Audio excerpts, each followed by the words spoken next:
हरियाणा के भिवानी नारी शक्ति वंदन अधिनियम को लेकर कुलरुग की दीप्ति द्राविड़ ने बड़ा बयान दिया है। जी आपको बता दें, उनका कहना है कि इस विकसित भारत की दिशा में एक ऐतिहासिक कदम बताते हुए कहा कि इसमें महिलाओं को 33% आरक्षण मिलेगा और इसके साथ ही उनकी राजनीतिक भागीदारी मजबूत होगी। उनका कहना है कि शिक्षित महिलाएं और राष्ट्र निर्माण में अहम भूमिका निभा रही हैं।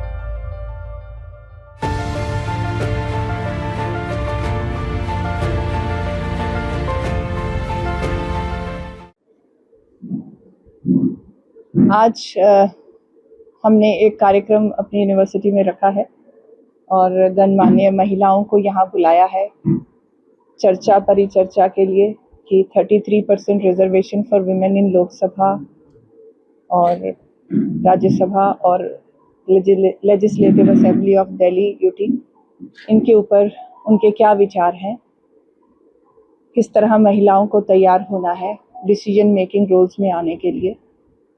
अलग अलग क्षेत्रों में महिलाएं अपना लीडरशिप दिखा रही हैं। सेना में भी 2014 से लेकर आज तक बहुत तेज़ी से संख्या महिलाओं की बढ़ी है। राजनीति में उनकी सहभागिता बढ़े, इसके लिए सरकार प्रयासरत है। दशकों तक ये बिल लटका रहा। अब जब 23 में पास हुआ तो भी उसे एक पीरियड दिया गया स्पेसिफिक। 2 चीज़ों पर उसे डिलिमिट किया गया, डिलिमिटेशन के ऊपर हुई बात और सेंसस के ऊपर बात हुई।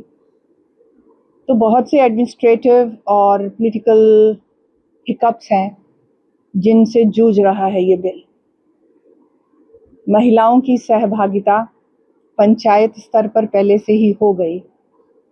33% आरक्षण होते हुए आज उनकी सहभागिता पंचायतों में 40% से ऊपर हो चुकी है। कुछ नकारात्मक बातें पब्लिक डिस्कोर्स में आती रही हैं, मिथ्याएं भी फैली रही हैं। कुछ हकीकत हो सकती हैं, कुछ मिथ्या हो सकती है, लेकिन एक बात साफ है कि शिक्षा जैसे जैसे बढ़ रही है महिलाओं की, वैसे वैसे उनकी अवेयरनेस और उनकी participation in the public sphere भी बढ़ रही है। ये कैसे बढ़े?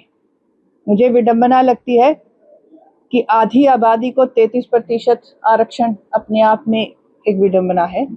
फिर भी सरकार के हम 33% पर भी हम अपनी खुशी जाहिर करते हैं। बहुत सी स्टेट्स आपको मालूम है वो 50% दे रही हैं। Bihar is one of them, MP is one of them. तो हम चाहेंगे कि महिलाएं पुरुषों के साथ बराबर के हिस्सेदार हों इस भारत को विकसित बनाने के लिए।